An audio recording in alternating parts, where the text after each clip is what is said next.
نحمده ونستعينه ونؤمن به ونتوكل عليه ونعوذ بالله من شرور أنفسنا ومن سيئات أعمالنا من يهده الله فلا مضل له ومن يضلل فلا هادي له وأشهد أن لا إله إلا الله وحده لا شريك له وأشهد أن محمدا عبده ورسوله أرسله بالهدى ودين الحق ليظهره على الدين كله ولو كره المشركون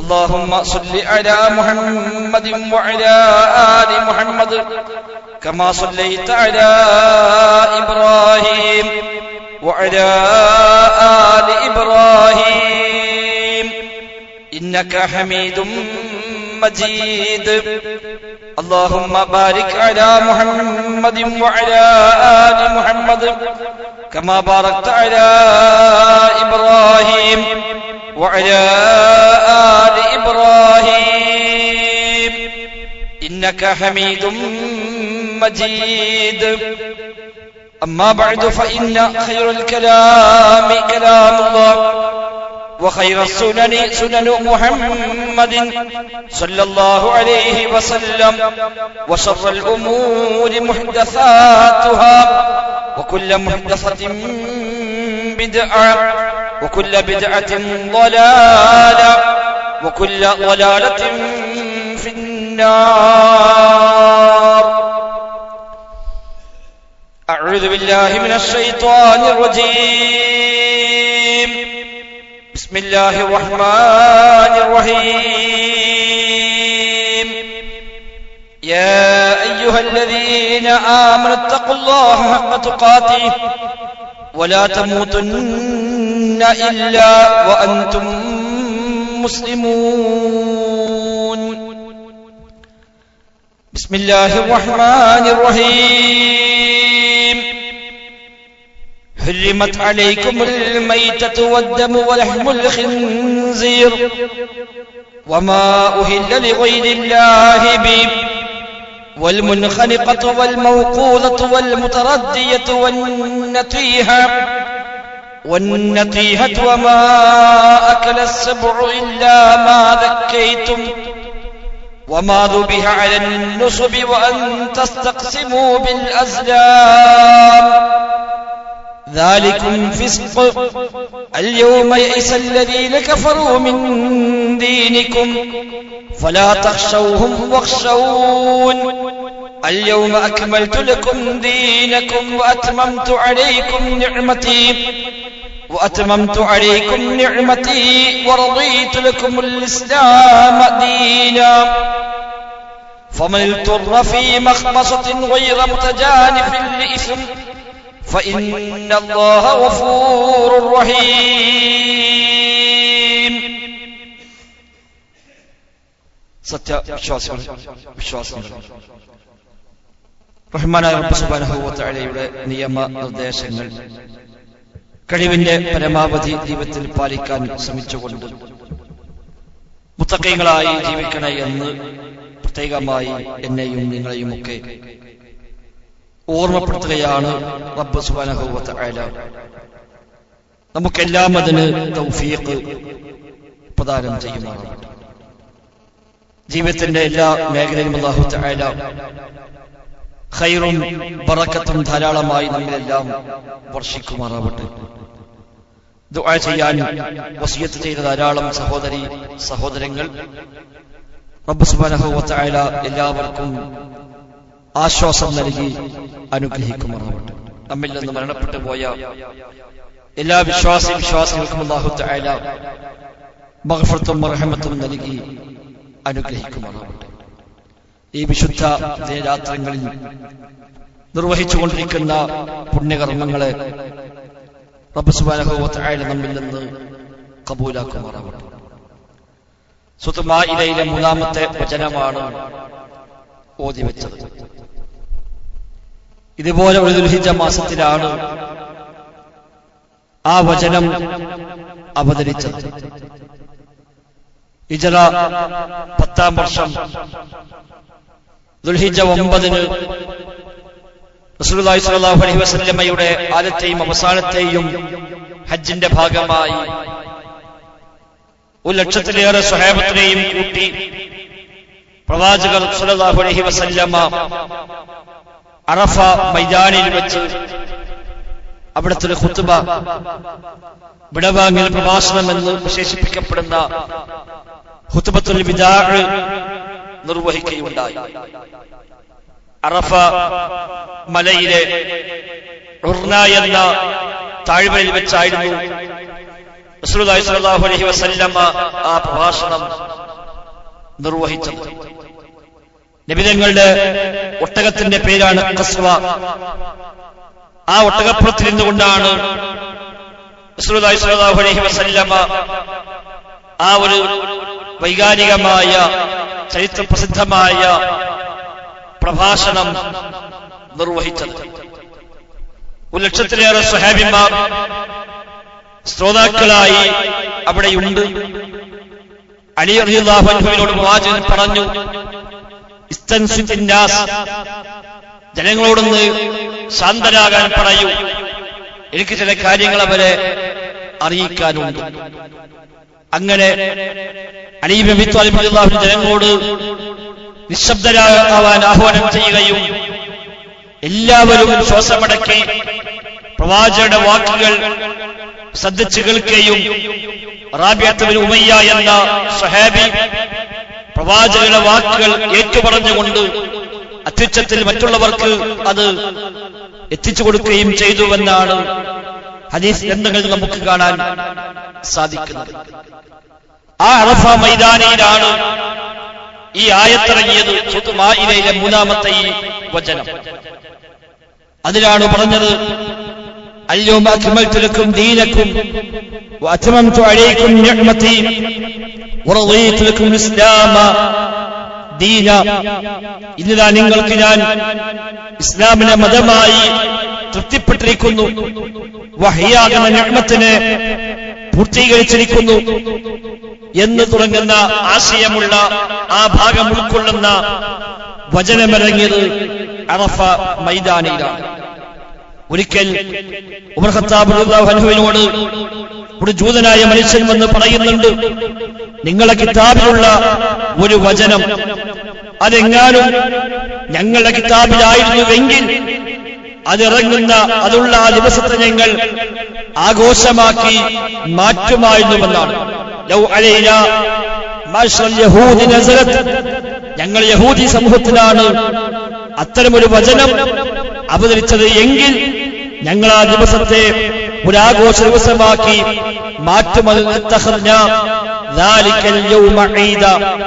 ആ ദിവസത്തെ ഞങ്ങൾ ഈദാക്കുമായിരുന്നു. അത്ര വലിയ സന്തോഷമുളവാക്കുന്ന വല്ലാത്തൊരു വചനം നിങ്ങളുടെ കിതാബിലുണ്ട്, നിങ്ങൾ ഓതിക്കൊണ്ടിരിക്കുന്നുണ്ട് എന്ന് ഉമർ ഖത്താബിനോട് ഒരു ജൂതനായ മനുഷ്യൻ പറയുമ്പോൾ ഉമർ ഖത്താബ് ചോദിക്കുന്നു, അയ്യു ആയ, ഏതായത്താണ് നീ ഉദ്ദേശിക്കുന്നത്? അയാൾ പറഞ്ഞു കൊടുത്തു, സൂറത്തുൽ മാഇദയിലെ ഈ ഒരു വചനത്തിന്റെ ഈ ഭാഗം, അൽയൗമ അക്മൽതു ലക്കും ദീനക്കും എന്ന് പറയുന്ന ഭാഗം, മതം പൂർത്തിയാക്കി എന്ന സന്തോഷ വാർത്ത, ഈ മതം സമ്പൂർണ്ണമാണ് എന്ന പ്രഖ്യാപനം, ഇത് തൃപ്തിപ്പെട്ട മതമാണ് എന്ന പ്രഖ്യാപനം, ഇത് മതി ഇനി സ്വർഗത്തിലേക്ക് എന്നാണല്ലോ അതിന്റെ ആശയം.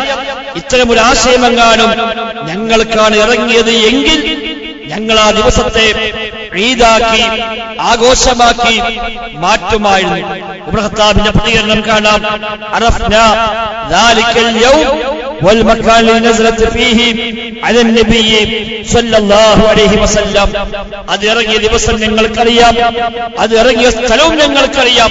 പ്രവാചകൻ സ്വല്ലല്ലാഹു അലൈഹി വസല്ലം തങ്ങൾക്ക് അറഫ മൈതാനിയിൽ വെള്ളിയാഴ്ച ദിവസം നബി തങ്ങൾക്കാണ് ഈ വചനം ഇറങ്ങിയത് എന്ന് ഉമർ ഖത്താബ് റളിയല്ലാഹു അൻഹു പ്രതികരിക്കുകയും ചെയ്യുന്നുവെന്ന് ഇമാം ബുഖാരി മുസ്ലിം ഉദ്ധരിക്കുന്ന റിപ്പോർട്ടിൽ സ്ഥിരപ്പെട്ടു വന്നിട്ടുണ്ട്. അതെ, റസൂലുള്ളാഹി സ്വല്ലല്ലാഹു അലൈഹി വസല്ലമക്ക് ഇറങ്ങിയ വചനങ്ങളിൽ ഏറെ ശ്രദ്ധേയമായ വചനമാണ് ഈ വചനം എന്നർത്ഥം. അന്ന് റസൂലുള്ളാഹി സ്വല്ലല്ലാഹു അലൈഹി വസല്ലമ അറഫ മൈതാനിൽ ഉർന താഴ്വരയിൽ വെച്ചുകൊണ്ട് തന്റെ ഖസ്വ എന്ന ഒട്ടകപ്പുറത്തിരുന്നുകൊണ്ട് വെള്ളിയാഴ്ച ദിവസം ദുൽഹിജ്ജ 9 നബി തങ്ങൾ നടത്തിയ വിടവാങ്ങൽ പ്രസംഗം പ്രവാചകൻ സല്ലല്ലാഹു അലൈഹി വസല്ലമ അന്ന് സ്വഹാബത്തോട് ഇസ്ലാമിന്റെ എല്ലാ വശങ്ങളെയും കുറിച്ച് ഒരാകത്തുക അവിടുന്ന് പ്രത്യേകമായി ഓർമ്മപ്പെടുത്തുകയുണ്ടായി. പ്രവാചകൻ പറഞ്ഞു, ഇന്ന ദിമാഅക്കും വഅംവാലക്കും ഹറാമുൻ അലൈക്കും കഹുർമതി യൗമിക്കും ഹാദാ ഫീ ശഹരിക്കും ഹാദാ ഫീ വലദിക്കും ഹാദാ. പ്രവാചകൻ പറഞ്ഞൊരു കാര്യം അതായിരുന്നു, നിങ്ങളുടെ അഭിമാനവും നിങ്ങളുടെ രക്തവും നിങ്ങളുടെ സമ്പത്തുമൊക്കെ നിങ്ങൾക്ക് പരസ്പരം നിഷിദ്ധമാണ്, അത് പവിത്രമാണ്. ഈ ദിവസം പവിത്രമായതുപോലെ, ഈ മാസം പവിത്രമായതുപോലെ, ഈ പ്രദേശം പവിത്രമായതുപോലെ എന്നാണ്. അറഫ മൈതാനി പവിത്രമാണ്, ദുൽഹിജ്ജ മാസം പവിത്രമാണ്, അറഫ ദിനം അതും പവിത്രമാണ്. ഈ മാസവും ഈ ദിവസവും ഈ പ്രദേശവും എത്രമാത്രം പവിത്രമാണോ അതുപോലെ പവിത്രമാണ് വിശ്വാസികളുടെ രക്തം, വിശ്വാസികളുടെ സമ്പത്ത്, അതെല്ലാം അതുപോലെ പവിത്രമാണ്. ഒരാളെ സമ്പത്ത് ന്യായമായി കൈവശപ്പെടുത്താൻ പാടില്ല എന്നർത്ഥം. ഒരാൾ രക്തം ചിന്താൻ പാടില്ല, കൊലപാതകം പാടില്ല, അക്രമങ്ങൾ പാടില്ല. വിശ്വാസികൾ തമ്മിൽ ആദരിച്ചേ പറ്റൂ, ബഹുമാനിച്ചേ പറ്റൂ, രക്തത്തിന്റെ വില അംഗീകരിച്ചേ പറ്റൂ എന്നർത്ഥം. ശേഷം പ്രവാചകൻ പറഞ്ഞു, അലാ കുല്ലു ശൈഇൻ മിൻ അംരിൽ ജാഹിലിയ്യ തഹ്ത ഖദമി മൗദൂഉൻ വദിമാഉൽ ജാഹിലിയ്യത്തി മൗദൂഅ. ജാഹിലിയ്യ കാലത്തുണ്ടായ സമ്പ്രദായങ്ങൾ അതെല്ലാം ഇതാ എന്റെ കാലിനടിയിൽ ഇന്നത്തോടുകൂടി അതെല്ലാം ചവിട്ടി താഴ്ത്തിക്കളഞ്ഞു. ഇനി അതൊന്നും ഉണ്ടാകാവതല്ല. ജാഹിലിയ്യ കാലത്തുള്ള പ്രതികാരങ്ങൾ അതെല്ലാം അവസാനിപ്പിച്ചു. ഇനി ആ പ്രതികാരങ്ങൾക്കൊന്നും ബാക്കി ചോദിക്കാൻ പാടില്ല. ജാഹിലിയ്യ കാലത്തെ പ്രതികാരങ്ങൾ തലമുറകളോളം നീണ്ടു നിൽക്കുമായിരുന്നു. കുടുംബങ്ങൾ തമ്മിലുള്ള വഴക്കുകൾ, അത് ആ വഴക്ക് ആരംഭിച്ചവർ മരിച്ചുപോയാലും അടുത്ത തലമുറകൾ ഏറ്റെടുക്കുകയും അങ്ങ് ദീർഘമായ തലമുറകൾ ആ കുടുംബങ്ങൾ തമ്മിൽ തെറ്റിപ്പിരിഞ്ഞ് വഴക്കായി പരസ്പരം ഏറ്റുമുട്ടി നിൽക്കുന്ന സാഹചര്യമുണ്ടായിരുന്നു. അത്തരം ജാഹിലിയ്യ കാലത്ത് തുടങ്ങി വെച്ച പ്രതികാരങ്ങൾ വല്ലതും ഉണ്ടെങ്കിൽ അതെല്ലാം ഇതാ ഇന്നത്തോടെ അവസാനിപ്പിച്ചു. ഇനി അതിന്റെ പേരിൽ യാതൊരു പ്രതികാര നടപടികളും ആരും സ്വീകരിക്കാൻ പാടില്ല.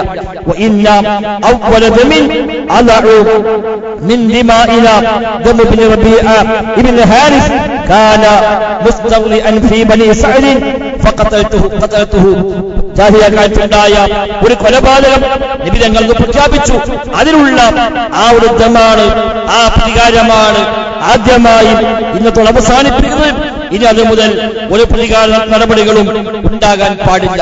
പ്രവാചകൻ ശേഷം പറഞ്ഞു, വദിബൽ ജാഹിലിയ്യത്തി മൗദൂഉൻ. ജാഹിലിയ്യ കാലത്തുള്ള പലിശ സമ്പ്രദായം അതുമെല്ലാം അവസാനിപ്പിച്ചിരിക്കുന്നു.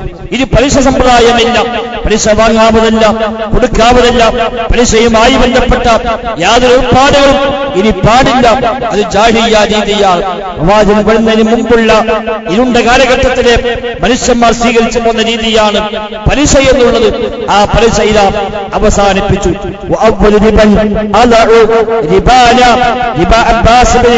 അബ്ദുൽ മുത്തലിബ് ആദ്യമായി ഒഴിവാക്കുന്ന പലിശയും എന്റെ കുടുംബവുമായി ബന്ധപ്പെട്ട പലിശ തന്നെയാണ്. അബ്ബാസ് അബ്ദുൽ മുത്തലിബിന്റെ പലിശയാണ് ആദ്യമായി ഒഴിവാക്കുന്നത്. അതും ഈ കുടുംബത്തിന് കിട്ടേണ്ടതാണ്, ഒഴിവാക്കിയിരിക്കുന്നു. ഈ കുടുംബത്തിന് കിട്ടേണ്ട പ്രതികാരം ഒഴിവാക്കിയതുപോലെ ഈ കുടുംബത്തിന് കിട്ടേണ്ട പലിശയുമില്ല, ഇതോടുകൂടി ഒഴിവാക്കി പ്രഖ്യാപിക്കുകയാണ്. ഇനി ഒരാളിൽ നിന്നും പലിശ വാങ്ങാവതല്ല, പലിശയുമായി ബന്ധപ്പെട്ട ഇടപാടുകൾ ഉണ്ടാകാവതല്ല എന്നും. ഇത്തരം ഒരു ദുൽഹിജ്ജ മാസത്തിൽ, ഒരു ദുൽഹിജ്ജ 9 ഒരു വെള്ളിയാഴ്ച ദിവസം റസൂലുള്ളാഹി സ്വല്ലല്ലാഹു അലൈഹി വസല്ലം തങ്ങൾ ഒട്ടകപ്പുറത്ത് കയറി പ്രഖ്യാപിച്ച പ്രഖ്യാപനമാണ്. മറ്റൊരു ഭാഷയിൽ പറഞ്ഞ പ്രവാചക വസിയ്യത്ത് പോലെയാണത്. ആ പ്രസംഗം കഴിഞ്ഞ് പിന്നെ 3 മാസമാണ് പ്രവാചകൻ ആകെ ജീവിച്ചത്.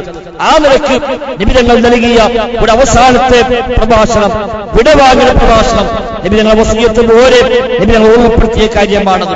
ശേഷം പ്രവാചകൻ പറഞ്ഞത് സ്ത്രീകളുടെ കാര്യമാണ്. സ്ത്രീകളെ കാര്യത്തിൽ റബ്ബിനെ സൂക്ഷിക്കണം. നിങ്ങൾക്ക് അവരിൽ നിന്ന് കടപ്പാടുകൾ ലഭിക്കാനുണ്ട്, അതേപോലെ തിരിച്ച് അവരോട് നിങ്ങൾ കടപ്പാടുകൾ നിർവഹിക്കാനുമുണ്ട്. നിങ്ങൾ അവരെ ഏറ്റെടുത്തത് ചില അമാനത്തായിക്കൊണ്ടാണ്. റബ്ബിന്റെ പേരിൽ ഒരു അമാനത്തായും ബാധ്യതയായും നിങ്ങൾ ഏറ്റെടുത്തതാണ്. ആ ബാധ്യതകളെ നിങ്ങൾ നിർവഹിക്കേണ്ടതുണ്ട്. വലഹുന്ന അലൈക്കും റിസ്ഖുഹുന്ന വകിസ്മതുഹുന്ന ബിൽ മഅറൂഫ്. അവിടെ ഭക്ഷണവും അവിടെ വസ്ത്രവുമെല്ലാം മാന്യമായ നൽകുക എന്നത് നിങ്ങളുടെ ബാധ്യതയാണ്. നൽകേണ്ടതുണ്ട്, ചെലവിന് കൊടുക്കേണ്ടതുണ്ട്. ഭക്ഷണത്തിനും വസ്ത്രത്തിനും ആവശ്യമായ സൗകര്യങ്ങൾ വകകൾ ഉണ്ടാക്കി കൊടുക്കേണ്ടതുണ്ട്. അത് നിങ്ങളുടെ ബാധ്യതയാണ്. ശേഷം പ്രവാചകൻ പറഞ്ഞു, വഖതറക്തു ഫീകും മാ ലം തദില്ലു ബഅദഹു യതസദ്ദഖു ബിഹി കിതാബുല്ലാഹ്. നിങ്ങൾക്ക് രണ്ട് കാര്യം വിട്ടേച്ചു പോകുന്നു, അല്ലെങ്കിൽ അല്ലാഹുവിന്റെ കിതാബ് വിട്ടേച്ചു പോകുന്നു. അത് നിങ്ങൾ മുറുകെ പിടിക്കുന്നുവെങ്കിൽ ഒരിക്കലും നിങ്ങൾ വഴിപഴിക്കുകയില്ല. ആ നിലക്കുള്ള രണ്ട് കാര്യങ്ങളാണ് ഞാൻ നിങ്ങൾക്ക് ബാക്കി വെച്ചു പോകുന്നത്. ഒന്ന് അല്ലാഹുവിന്റെ കിതാബാണ്, മറ്റൊന്ന് പ്രവാചകരുടെ സുന്നത്തുകളാണ്. ആ കിതാബും സുന്നത്തും മുറുകെ പിടിക്കുന്ന കാലത്തോളം ഒരിക്കലും നിങ്ങൾ വഴിപഴിക്കുകയില്ല. നിങ്ങൾ ഒരാളിലാവുകയില്ല, വഴികേടിലാവുകയില്ല. അതുകൊണ്ട് തന്നെ ആ രണ്ട് പ്രമാണങ്ങളെ നിങ്ങളെ മുറുകെ പിടിക്കണേ എന്ന് റസൂലുള്ളാഹി സ്വല്ലല്ലാഹു അലൈഹി വസല്ലം തങ്ങൾ അന്ന് ഓർമ്മപ്പെടുത്തുകയാണ്. ഇങ്ങനെ തുടങ്ങി ഒരുപാട് കാര്യങ്ങളെ ആ വിടവാങ്ങുന്ന പ്രസംഗത്തിൽ ജനങ്ങളെ ഓർമ്മിപ്പിക്കുകയും മതത്തിന്റെ അടിസ്ഥാന ആശയങ്ങളെല്ലാം അവിടെ പ്രവാചകൻ ഓർമ്മപ്പെടുത്തുകയും ചെയ്തു. ശേഷം പ്രവാചകൻ ചോദിക്കുന്നു, നിങ്ങളോട് എന്നെ കുറിച്ച് നാളെ പരലോകത്ത് ചോദ്യമുണ്ടാകും. ഒരു നബിയെ ഞാൻ പറഞ്ഞയച്ചിട്ട് ആ പ്രവാചകർ ബാധ്യത നിർവഹിച്ചുവോ, പറഞ്ഞത് രണ്ടിലെല്ലാം പറഞ്ഞു തന്നോ എന്ന്. എന്നെ കുറിച്ച് നിങ്ങൾ ചോദിക്കപ്പെടും.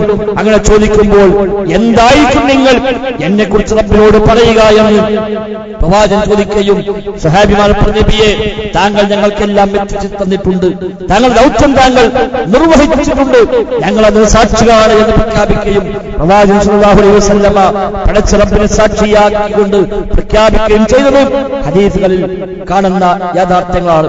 സഹോദരങ്ങൾ, ദീനുമായി ബന്ധപ്പെട്ട ഇത്തരം അടിസ്ഥാന കാര്യങ്ങൾ മുഴുവൻ പ്രവാചകർ സല്ലല്ലാഹു അലൈഹി വസല്ലമ ഈ ഒരു ദിവസത്തിൽ ദുൽഹിജ്ജ 9 വെള്ളിയാഴ്ച ദിവസത്തിലാണ് അറഫാ മൈതാനിൽ വെച്ച് നബിതങ്ങൾ പ്രത്യേകമായി ഓർമ്മപ്പെടുത്തിയത്. അതുകൊണ്ട് ആ പറഞ്ഞ കാര്യങ്ങളെ എന്നും ജീവിതത്തിന്റെ ഭാഗമാക്കി മാറ്റേണ്ടവർ തന്നെയാണ് വിശ്വാസികൾ. വിശ്വാസകാര്യങ്ങൾ പറഞ്ഞു, പടച്ച റബ്ബിനെ കുറിച്ച് ഓർമ്മപ്പെടുത്തി, പരീക്ഷയുമായി ബന്ധപ്പെട്ട് പറഞ്ഞു. അതേപോലെ മറ്റുള്ള സമ്പത്ത് അന്യായമായി കൈവശപ്പെടുത്താൻ പാടില്ലെന്ന് പറഞ്ഞു. മറ്റുള്ളവരുടെ അഭിമാനവും അവരുടെ രക്തവും അത് പവിത്രമാണ് എന്ന് പറഞ്ഞു. സ്ത്രീകളുമായി ബന്ധപ്പെട്ട കാര്യം, ഭാര്യഭർത്താക്കന്മാർ തമ്മിലുള്ള ബാധ്യതകൾ പ്രവാചകൻ പ്രത്യേകമായി അവിടെ ഓർമ്മപ്പെടുത്തി. അതേകൂടെ പ്രവാചകൻ പറഞ്ഞു, നിങ്ങൾ റബ്ബ് ഏകനായ റബ്ബാണ്, നിങ്ങളെ ഇലാഹ് ഏകനായ ഇലാഹാണ്, നിങ്ങളെല്ലാം ആദമിൽ നിന്നാണ്, ആദമാകട്ടെ മണ്ണിൽ നിന്നുമാണ്. അതുകൊണ്ട് ഒരു അറബിക്ക് അറബിയല്ലാത്തവനേക്കാളോ വെളുത്തവന് കറുത്തവനേക്കാളോ യാതൊരു ശ്രേഷ്ഠതയുമില്ല. തഖ്വ കൊണ്ടല്ലാതെ എല്ലാവരും ആദമിൽ നിന്നാണ്, എല്ലാവരും ആദമിന്റെ മക്കളാണ്. വെളുത്തവന് കറുത്തവനേക്കാൾ പ്രത്യേകിച്ച് എന്തെങ്കിലും ആ വെളുപ്പ് കൊണ്ട് സ്ഥാനമാനങ്ങളൊന്നുമില്ല. ഒരു അറബിയായി മറ്റൊരു അനറബിയായി അതുകൊണ്ട് മാത്രം പ്രത്യേകിച്ച് സ്ഥാനങ്ങളൊന്നുമില്ല. സ്ഥാനമുണ്ടാവൽ തഖ്വ കൊണ്ട് മാത്രമാണ്. എല്ലാം ആദമിന്റെ മക്കളാണ്, ആദമാവട്ടെ മണ്ണിൽ നിന്നുമാണ് എന്ന ആ ഒരു ഓർമ്മപ്പെടുത്തൽ കൂടി അഹങ്കരിക്കാൻ വകയില്ല എന്ന, പൊങ്ങച്ചത്തിന് വകയില്ല എന്ന, മറ്റുള്ളവനേക്കാളേറെ ഞാൻ വലിയവനാണെന്ന് മേൽക്കോയ്മ കാണിക്കാൻ യാതൊരു വകുപ്പുമില്ല എന്ന ഓർമ്മപ്പെടുത്തൽ നിമിതങ്ങൾ അന്ന് പ്രത്യേകമായി നിർവഹിക്കുകയും ചെയ്തിട്ടുണ്ട്. സഹോദരങ്ങളെ, ആ നിലക്ക് നാം ഈ ദിവസത്തെ സന്ദേശമായി നാം അതിനെ കാണുക.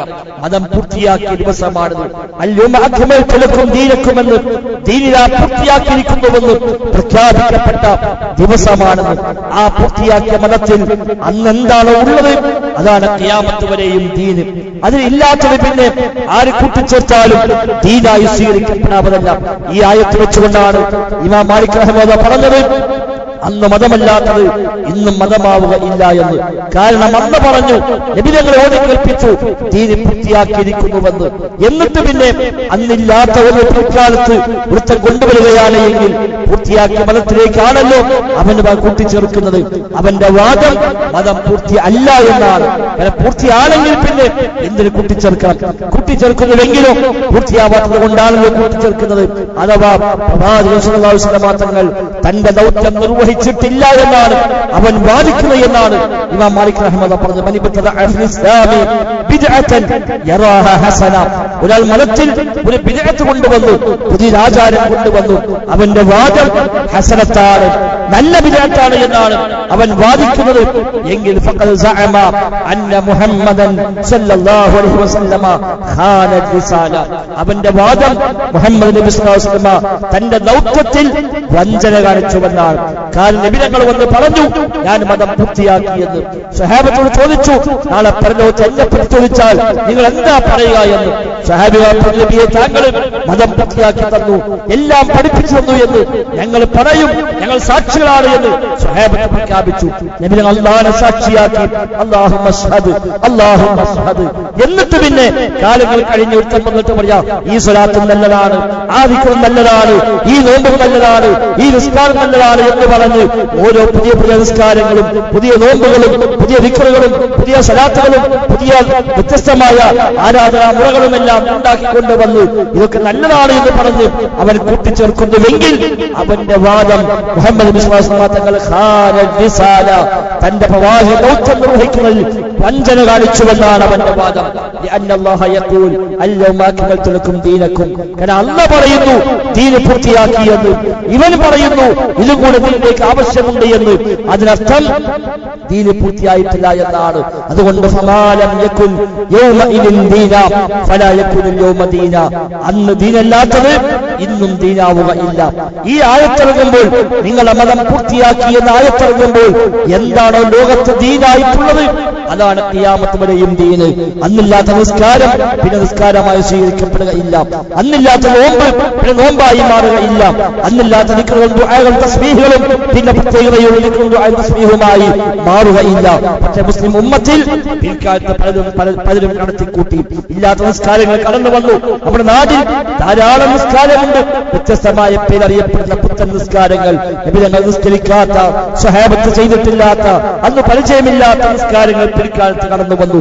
അല്ലാഹുവിന്റെ റസൂൽ പഠിപ്പിക്കാത്ത, സ്വഹാബത്തിന് പരിചയമില്ലാത്ത ഇബാദത്തുകൾ കടന്നു വന്നു.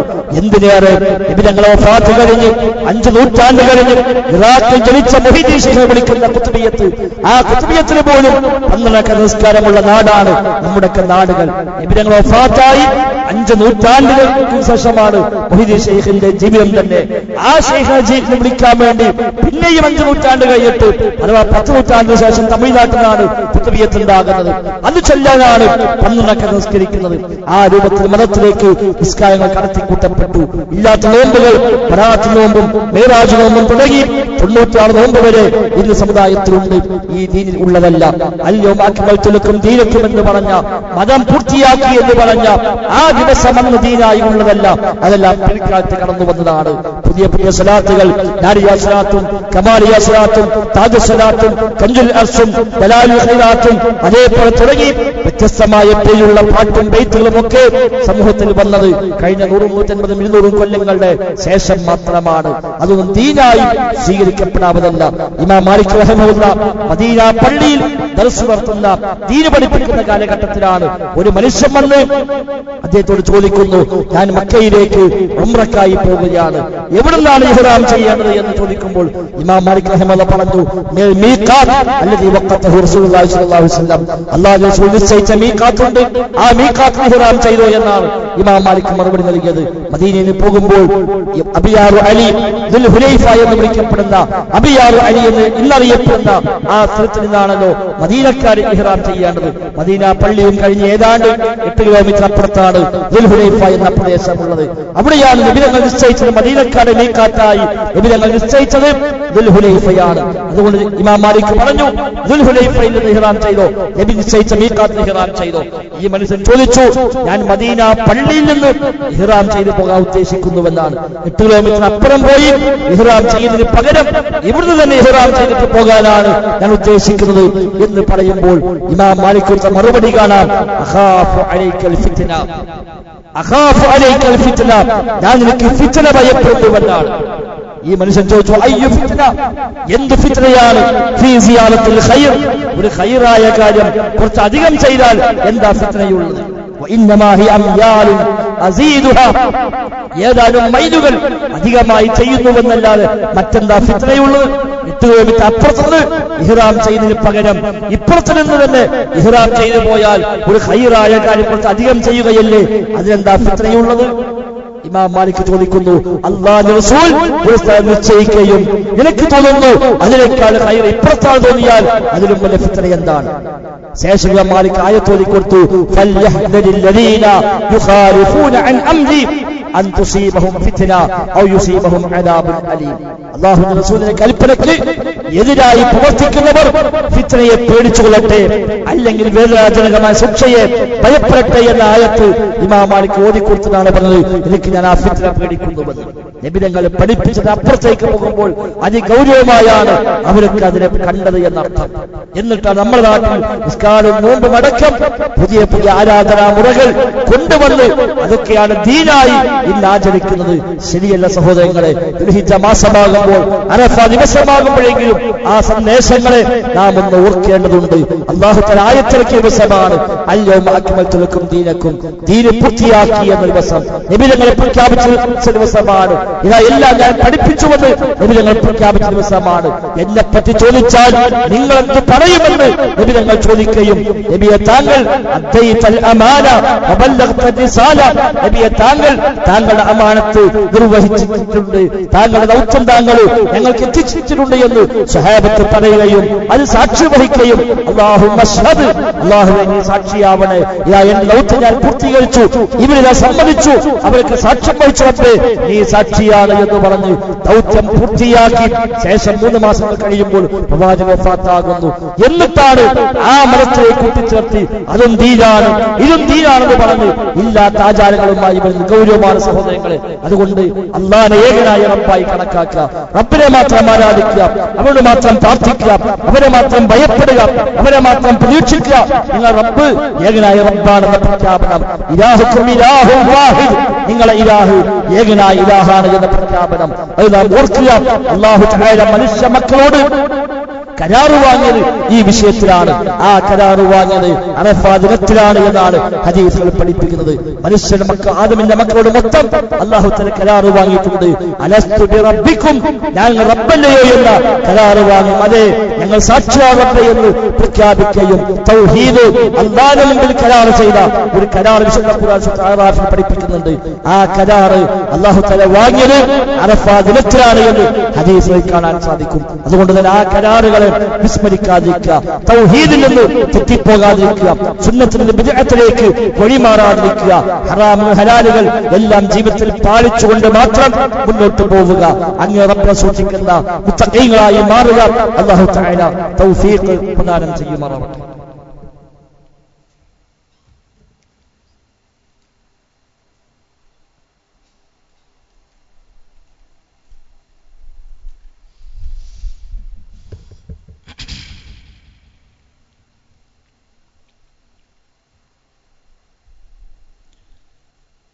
الحمد لله نحمده ونستعينه ونؤمن به ونتوكل عليه. اللهم صل على محمد وعلى آل محمد كما صليت على إبراهيم وعلى آل إبراهيم إنك حميد مجيد. സഹോദരങ്ങളെ സഹോദരിമാരെ, റഹ്മാൻ റബ്ബ് സുബ്ഹാനഹു വ തആലയുടെ നിയമനിർദ്ദേശങ്ങൾ കഴിവിന്റെ പരമാവധി ജീവിതത്തിൽ പാലിക്കാൻ ശ്രമിച്ചുകൊണ്ട് തഖ്വയോടെ ജീവിക്കണേ എന്ന് ഒരിക്കൽ കൂടെ പ്രത്യേകമായി ഓർമ്മപ്പെടുത്തുകയാണ്. റബ്ബ് സുബ്ഹാനഹു വ തആല നമുക്കെല്ലാം അതിന് തൗഫീഖ് പ്രദാനം ചെയ്യുമാറാവട്ടെ. സൂചിപ്പിക്കപ്പെട്ട പോലെ അറഫ ദിനത്തിലാണ് അല്ലാഹു തആല ആദമിന്റെ മക്കളോട് കരാറ് വാങ്ങി. റസൂലുള്ളാഹി സ്വല്ലല്ലാഹു അലൈഹി വസല്ലം തങ്ങൾ പഠിപ്പിക്കുന്നതായി ഇമാം അഹ്മദ് ഉദ്ധരിക്കുന്ന ഹദീസിൽ കാണാം. റബ്ബ് സുബ്ഹാനഹു വ തആല ഈ വാങ്ങിയ കരാർ അത് അറഫ ദിനത്തിലായിരുന്നു എന്ന്. ആ കരാറിന്റെ ആകത്തുക അയ്യഅ്ബുദൂഹു വലാ യുശ്രികൂ ബിഹി ശൈഅ എന്നാണ്. റബ്ബിനെ മാത്രം അവർ ആരാധിക്കുക, ആ റബ്ബിൽ ഒരാളെയും അല്ലാഹുവിനോട് പങ്കു ചേർക്കാതിരിക്കുക. നബി തങ്ങൾ പറഞ്ഞു, അറഫാ ദിനത്തിൽ അഖദല്ലാഹുൽ മീസാഖ മിൻ ദുഹ്രി ആദമ, അല്ലാഹു തആല ആദമിന്റെ മക്കളിൽ നിന്ന് കരാറ് വാങ്ങിയിരിക്കുന്നു. അത് അറഫയിൽ വെച്ചാണ് കരാറ് വാങ്ങിയത്. ഖിയാമത്ത് വരെ ജനിക്കാൻ പോകുന്ന മുഴുവൻ മക്കളെയും ആദമിന്റെ മുതുകിൽ നിന്ന് അല്ലാഹു തആല പുറത്തേക്ക് എടുക്കുകയും അവരോട് അല്ലാഹു തആല ചോദിക്കുകയും ചെയ്ത സന്ദർഭമുണ്ട്. അലസ്തു ബി റബ്ബിക്കും, ഞാൻ റബ്ബല്ലയോ എന്ന് അല്ലാഹു തആല ചോദിച്ചുവെന്നാണ്. സൂറത്തു അറാഫിൽ 172 മുതലുള്ള ആയത്തുകളിൽ അല്ലാഹു തആല കാര്യം നമ്മെ ഓർമ്മപ്പെടുത്തുന്നുമുണ്ട്. വിശുദ്ധ ഖുർആനിൽ അല്ലാഹു തആല പറയുന്നു, وإذا أخذ ربك من بني آدم من ظهورهم ذريتهم وأشهدهم على أنفسهم ألست بربكم. ആദമിന്റെ സന്തതികളെ ആദമിന്റെ മുതുകിൽ നിന്ന് അല്ലാഹു തആല കരാർ വാങ്ങിയ ആ സന്ദർഭം അവരതിൽ അല്ലാഹു സാക്ഷിയാക്കുകയും ചെയ്തു. അവർക്ക് മേൽ തന്നെ അല്ലാഹു അവരെ സാക്ഷിയാക്കി. വഅശ്ഹദഹും അലാ അൻഫുസിഹിം, അവരെ കാര്യത്തിൽ അവരെ അല്ലാഹു തആല സാക്ഷിയാക്കി. അലസ്തു ബിറബ്ബിക്കും, ഞാൻ റബ്ബല്ലയോ എന്ന് ചോദിച്ചു. ഖാലൂ ബലാ ഷഹീദന, നമ്മളെല്ലാം അന്ന് റബ്ബിനോട് പറഞ്ഞ കരാറാണ്. ബലാ, അതേ റബ്ബേ, നീയാണ് റബ്ബ്. ഷഹീദന, ഞങ്ങൾ സാക്ഷികളായിരിക്കും റബ്ബേ. നീയാണ് റബ്ബ്, നീയാണ് ഇലാഹ്, നീയാണ് ആരാധ്യൻ, നീയാണ് മഅ്ബൂദ്, ഞങ്ങൾ സാക്ഷികളാണ്. എന്തിനാണ് ഈ കരാർ അല്ലാഹു വാങ്ങിയത്? ഇങ്ങനെ കരാർ മനുഷ്യ മക്കളിൽ നിന്ന് അല്ലാഹു തആല വാങ്ങിയത് എന്തിന്? അൻ തഖൂലു യൗമൽ ഖിയാമത്തി ഇന്നാ കുന്നാ അൻ ഹാദാ ഗാഫിലീൻ. ഇനി ഖിയാമത്ത് നാളിൽ വന്നിട്ട് നിങ്ങൾ പറയാൻ പാടില്ല, ഞങ്ങൾക്കിത് അറിയില്ലായിരുന്നു റബ്ബേ, അശ്രദ്ധരായി പോയി റബ്ബേ എന്ന് പറയാതിരിക്കാനാണ് എന്നാണ്. അതുകൊണ്ട് മനുഷ്യന്റെ ഫിത്രത്തിലുള്ളതാണ് തൗഹീദ്. മനുഷ്യന്റെ ഫിത്രത്തിൽ, അവന്റെ പ്രകൃതിയിൽ അല്ലാഹു നിശ്ചയിച്ചതാണ് തൗഹീദ് എന്നുള്ളത്. റബ്ബിനെ മാത്രം ആരാധിക്കുക എന്നതാണ് മനുഷ്യന്റെ അടിസ്ഥാനം. അത് ഖിയാമത്ത് നാളിൽ വന്ന് ഇനി പറഞ്ഞു പോകാൻ പാടില്ല, അറിയില്ലായിരുന്നു. അതുമല്ലെങ്കിൽ ഔ തഖൂലു, അല്ലെങ്കിൽ നാളെ ഖിയാമത്ത് നാളിൽ നിങ്ങൾ പറയാൻ വകുപ്പില്ല, ഇന്നമാ അശ്റക ആബാഉനാ മിൻ ഖബ്ൽ, ഞങ്ങളെ മുൻഗാമികളൊക്കെ ശിർക്ക് ചെയ്തു പോയി റബ്ബേ. ഇന്നമാ അശ്റക ആബാഉനാ, ഞങ്ങളെ പിതാക്കന്മാർ ഉപ്പയും വല്ലിപ്പയും ഒക്കെ ശിർക്കിന്റെ ആളുകളായിരുന്നു. മിൻ ഖബ്ൽ, ഞങ്ങൾക്ക് മുമ്പ് വന്നവർ. വകുന്നാ ദുർരിയതൻ മിൻ ബഅദിഹിം, അവർക്ക് ശേഷം വന്ന തലമുറയാണ് ഞങ്ങൾ. അതുകൊണ്ട് ഞങ്ങൾ ആ പാരമ്പര്യമനുസരിച്ച് പോയതാ റബ്ബേ എന്നും പറയാൻ ഇനി വകുപ്പില്ലാതാണ്. ഞങ്ങളെ മുൻഗാമികൾ, മുമ്പത്തെ പൂർവികന്മാർ, പാപ്പമാരും പ്രപിതാക്കന്മാരും ഒക്കെ ശിർക്കിന്റെ ആളുകളായി മാറി. ഞങ്ങൾ അവർക്ക് ശേഷം വന്നവർ. അതുകൊണ്ട് ചെറുപ്പത്തിലേക്ക് കണ്ടുപഠിച്ചത് അങ്ങനെയാണ്, വളർന്നു വന്നത് അങ്ങനെയാണ്, നാട് അങ്ങനെയാണ്, ഭൂരിപക്ഷം അങ്ങനെയാണ്, മഹൽ അങ്ങനെയാണ്, ഞങ്ങൾ അതും കണ്ട വളർന്നു വന്നത്.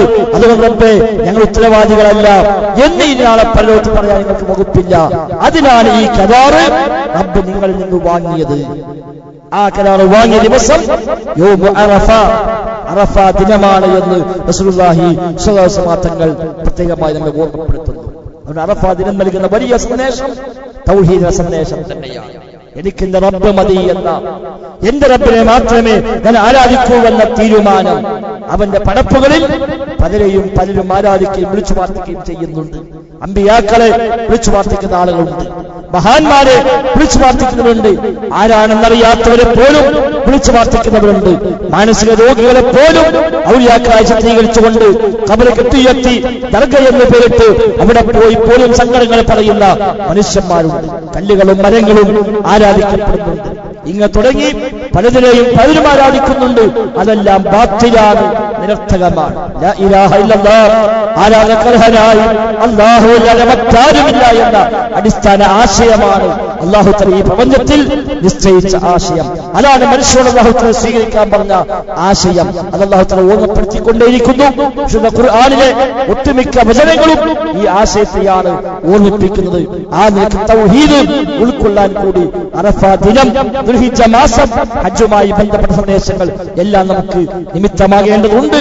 ആ നിലയ്ക്ക് തൗഹീദിലേക്ക് പൂർവാധികത്തോടുകൂടി തൗഹീദിലേക്ക് മടങ്ങുകയും ശിർക്കിന്റെ എല്ലാ വശങ്ങളെയും ഒഴിവാക്കുകയും പടച്ച റബ്ബിനോട് തുല്യമാക്കുന്ന, റബ്ബിൽ പങ്കുചേർക്കുന്ന ഏതെല്ലാം പ്രവണതകളുണ്ടോ അതിനോടെല്ലാം വിട്ടുനിൽക്കുകയും ബിദ്അത്തിൽ പൂർണ്ണമായി മുക്തമാവുകയും സുന്നത്തിന്റെ ആളുകളായി മാറാനും ശ്രമിക്കുക. അല്ലാഹു തആല തൗഫീഖ് പ്രദാനം ചെയ്യുമാറാവട്ടെ. കഴിഞ്ഞ ഖുത്ബയിൽ സൂചിപ്പിച്ചതുപോലെ ദുൽഹിജ്ജ 9 അറഫ നോമ്പ് സുന്നത്താണ്. ഓരോ നാട്ടിലെയും ദുൽഹിജ്ജ 9 ആ നാട്ടുകാർ നോമ്പ് നോക്കേണ്ടത്. അറഫയിൽ നിൽക്കുന്ന ആളുകളുടെ ഐക്യദാർഢ്യമല്ല അറഫ നോമ്പ്. അവിടെ നിൽക്കുന്ന ആളുകൾക്ക് നോമ്പുമില്ല, അറഫയിൽ നിൽക്കുന്ന ഹാജിമാർക്ക് നോമ്പില്ല. അതുകൊണ്ട് തന്നെ അവരോട് ഐക്യദാർഢ്യം എന്നത് ആരോ പറഞ്ഞുണ്ടാക്കിയ ഒരു ഭംഗി വാക്ക് മാത്രമാണ്.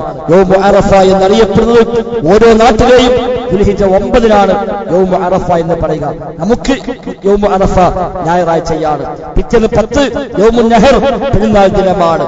അല്ല നമ്മൾ ശനിയാഴ്ച അറഫ ദിനമായി കൂട്ടുകയും തിങ്കളാഴ്ച പെരുന്നാളാവുകയും ചെയ്യുന്ന രീതി ഇല്ല. നമുക്ക് യൗമു അറഫ ഞായറാഴ്ചയാണ്, യൗമുൻ നഹർ പെരുന്നാൾ ദിവസം തിങ്കളാഴ്ചയാണ്. അയ്യാമു തശ്രീഖ് 11, 12, 13 ചൊവ്വ, ബുധൻ, വ്യാഴം ദിവസങ്ങളാണ്. അതാണ് നിശ്ചയിക്കപ്പെട്ടത്. അതുകൊണ്ട് നമുക്ക് ആ നോമ്പ് സുന്നത്തുള്ളത് ദുൽഹിജ്ജ 9-നാണ് അറഫ നോമ്പ്. ദുൽഹിജ്ജ 1 മുതൽ 9 വരെ നോമ്പെടുക്കുന്ന ആളുകൾക്ക് അങ്ങനെ നോമ്പ് നോക്കാൻ അനുവാദമുണ്ട് എന്നല്ലാതെ അറഫ നോമ്പ് എന്നത് ദുൽഹിജ്ജ 9-നാണ്. ആ സുന്നത്ത് നഷ്ടപ്പെടാതിരിക്കാൻ പ്രത്യേകമായി ശ്രദ്ധിക്കുക. 2 വർഷത്തെ പാപങ്ങൾ പൊറുക്കാൻ നിമിത്തമാകുമെന്ന് ഹദീസിൽ പഠിപ്പിക്കപ്പെട്ട നോമ്പാണ് ഈ നോമ്പ്. അതുകൊണ്ട് ആ നോമ്പ് നമ്മൾ വർദ്ധിപ്പിക്കുക. അതേപോലെ ഈ ദിവസങ്ങളിൽ എല്ലാ കർമ്മങ്ങളും വർദ്ധിപ്പിക്കുന്നതിന്റെ ഭാഗമായി ദിക്റുകൾ, ദുആകൾ, തസ്ബീഹ്, സ്വലാത്തുകൾ എല്ലാം പരമാവധി വർദ്ധിപ്പിക്കാൻ നാം പരിശ്രമിക്കുക. ധാരാളം ദുആ റബ്ബിലേക്ക് ഉയരുന്ന ദിവസങ്ങളാണ് ഈ ദിവസങ്ങളൊക്കെ. ഹാജിമാരൊക്കെ ഇന്നത്തോടുകൂടി ഹജ്ജിന്റെ കർമ്മങ്ങളിലേക്ക് അവർ പ്രവേശിക്കുകയാണ്. ഇന്ന് അവർക്ക് ദുൽഹിജ്ജ 8-ആണ്, യൗമു തർവിയയാണ്. ഇന്ന് മിനയിലേക്ക് അവരൊക്കെ എത്തും.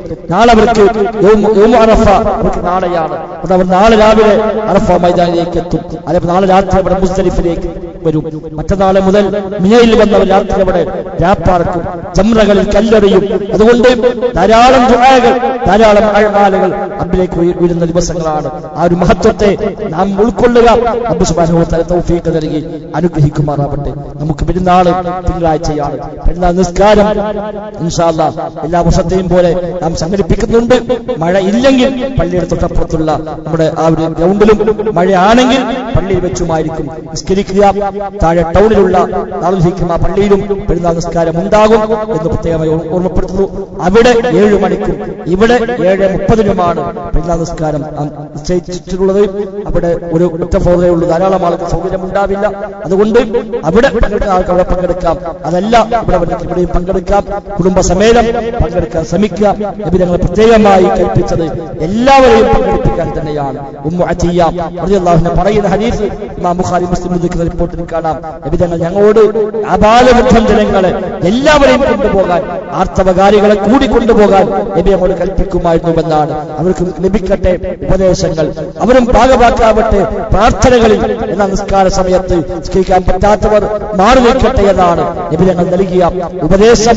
ആ നിലയ്ക്ക് എല്ലാവരും ഒരുമിച്ച് കൂടുന്ന സന്ദർഭമാണ് യൗമുൽ ഈദ്, പെരുന്നാൾ ദിവസം എന്നത്. ഉദ്ഹിയ്യത്ത് ഉദ്ദേശിച്ച ആളുകൾ ഉണ്ടെങ്കിൽ പെരുന്നാൾ നിസ്കാര ശേഷമാണ് അറബിന്റെ സമയം ആരംഭിക്കുന്നത്. അതിനു മുമ്പ് അറുക്കാവതല്ല. നബി ഞങ്ങൾ പറഞ്ഞു, നിസ്കാരത്തിന് മുമ്പ് അറുത്താൽ അത് കേവലം ഒരു സ്വതക്കയായി കണക്കാക്കപ്പെടും, നിസ്കാര ശേഷം അറുത്താൽ അത് ബലിയായി കണക്കാക്കപ്പെടുമെന്നാണ്. അറിവുള്ളവർ നിസ്കാര ശേഷമാണ് അറുക്കേണ്ടത്. അത് കഴിഞ്ഞ് അന്ന് ഏത് സമയത്തും അറക്കാം, പിറ്റേന്ന് അറുക്കാം. 11, 12, 13 മഗ്‌രിബ് വരെ അറബിന് സമയമുണ്ട്. അതിനോട് ഏത് സമയത്തും അറുക്കാം. ആ അടുത്ത മാംസത്തിൽ നിന്ന് 3 തലത്തിൽ ചെലവഴിക്കാനാണ് കൽപ്പിക്കപ്പെട്ടത്. ഒന്ന് നമുക്ക് ഭക്ഷിക്കാം, നമുക്ക് നമ്മുടെ കുടുംബത്തിനും ഭക്ഷിക്കാം. മറ്റൊന്ന് നമ്മുടെ സുഹൃത്തുക്കൾ, അയൽവാസികൾ, കുടുംബങ്ങൾ തുടങ്ങിയ ആളുകൾക്ക് നമ്മുടെ വക ഒരു ഹദിയയായി കൊടുക്കാം. മൂന്നാമത് സ്വതക്കയായി, പാവങ്ങൾക്ക് സ്വതക്കയായും നൽകാം. 3 രൂപത്തിൽ അത് വിനിയോഗിക്കാനാണ് നബി ഞങ്ങൾ പ്രത്യേകമായി പഠിപ്പിച്ചത്. എത്ര ദിവസം സൂക്ഷിച്ചു വെക്കാം, വിരോധമൊന്നുമില്ല. ദിവസങ്ങളോ ആഴ്ചകളോ മാസങ്ങളോ സൂക്ഷിച്ചു വെച്ച് ഭക്ഷിക്കുന്നതിനൊന്നും യാതൊരു വിലക്കുമില്ല. നബി ഞങ്ങൾ പ്രത്യേകം പറഞ്ഞു, കുലൂ വദ്ദഖിറു വതസദ്ദഖു, നിങ്ങൾ തിന്നുകൊള്ളുക, നിങ്ങൾ സൂക്ഷിച്ചു വെച്ചുകൊള്ളുക, നിങ്ങൾ സ്വതക്ക ചെയ്യുകയും ചെയ്യുക എന്ന് നബി ഞങ്ങൾ ഉദ്ഹിയ്യത്തുമായി ബന്ധപ്പെട്ട് പ്രത്യേകമായി പഠിപ്പിച്ചിട്ടുണ്ട്. ഉദ്ഹിയ്യത്ത് ഉദ്ദേശിച്ച ആളുകൾ മുടിവെട്ടാതെ, അതേപോലെ രോമങ്ങൾ നീക്കാതെ, നഖം വെട്ടാതെയാണ് ഈ ദിവസങ്ങളിൽ അവരുള്ളത്. തന്റെ മൃഗത്തെ അടുത്തുവെന്ന് ഉറപ്പായ ശേഷമാണ് അത് നിർവഹിക്കേണ്ടത്. അല്ല പെരുന്നാളിന്റെ അന്ന് മുതൽ നിർവഹിക്കാമെന്നില്ല. നമ്മുടെ മൃഗം അറുക്കുന്നത് 11-നാണെങ്കിൽ 11-ന് ശേഷം, 12-നാണെങ്കിൽ അതിനുശേഷം, അറബിന് ശേഷമാണ് മുടി നീക്കം ചെയ്യാനും നഖം വെട്ടാനുമെല്ലാം നമുക്ക് അനുവാദമുള്ളത്. ആ കാര്യവും പ്രത്യേകമായി ശ്രദ്ധിക്കുക. അങ്ങനെ എല്ലാ ഖൈറും കഴിവിന്റെ പരമാവധി ജീവിതത്തിൽ നേടിയെടുക്കാൻ നമുക്ക് പരിശ്രമിക്കുക. അല്ലാഹു തആല തൗഫീഖ് നൽകി അനുഗ്രഹിക്കുമാറാവട്ടെ. അല്ലാഹുമ്മ റബ്ബനാ ആതിനാ ഫിദ്ദുനിയ حسنة وفي الآخرة حسنة وقنا عذاب النار. اللهم اغفر للمؤمنين والمؤمنات والمسلمين والمسلمات الأحياء منهم والأموات إنك مجيب الدعوات وقاضي الحاجات. ربنا اصرف عنا عذاب جهنم إن عذابها كان غراما إنها ساءت مستقرا ومقاما. اللهم ربنا تقبل منا تقبل منا إنك أنت السميع العليم وتب علينا إنك أنت التواب الرحيم. وصلى الله وسلم على محمد وآله وصحبه أجمعين والحمد لله رب العالمين.